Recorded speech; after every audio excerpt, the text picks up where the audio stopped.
నేను సైకాలజిస్ట్ని.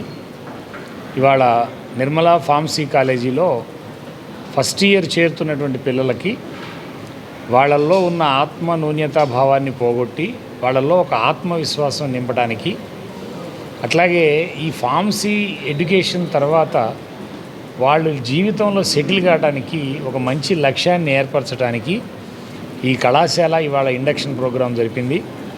ఇవాళ విద్యార్థులలో అనంతమైనటువంటి శక్తి సామర్థ్యాలు ఉంటాయి. వాళ్ళకున్న శక్తి సామర్థ్యాలని బయటికి తీసి ఎడ్యుకేషనల్ కరికులంతో పాటు వాళ్ళకున్న శక్తి సామర్థ్యాలని వెలికి తీయటమే ప్రధానమైనటువంటి ఉద్దేశం. వాళ్ళల్లో అనంతమైనటువంటి శక్తి ఉంటుంది. ఇవాళ వాళ్ళు గాడి తప్పకుండా వాళ్ళ యాటిట్యూడ్ని, వాళ్ళ బిహేవియర్ని, వాళ్ళకున్న హ్యాబిట్స్ మీద కొంత డ్రైవ్ చేసి తల్లిదండ్రులు, ఉపాధ్యాయులు, మేనేజ్మెంటు కలిసి పిల్లల యొక్క శ్రేయస్సు కోసం, పిల్లల్లో హోలిస్టిక్ డెవలప్మెంట్ కోసం, ఓవరాల్ డెవలప్మెంట్ కోసం ప్రయత్నం చేయటం కోసమే ఇవాళ ఇండక్షన్ ప్రోగ్రాం జరుగుతూ ఉంది.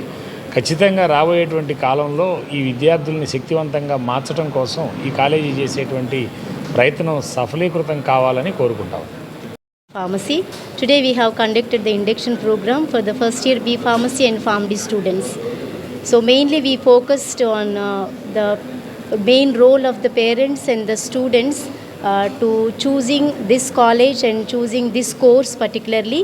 So accordingly we have guided them, and here we have chief guest Dr. Pratyusha Subbarao Garu. So he told about the role of the parents and the role of the students, how to develop the skills and how to be in the campus. And also we thank all the parents for choosing our college, and we provide all the facilities to grow in a better way and to become a good citizens of the country. So today we are very happy to conduct this induction program, and all the parents also very happy, and they expressed their joy and happiness in joining our college. Thank you.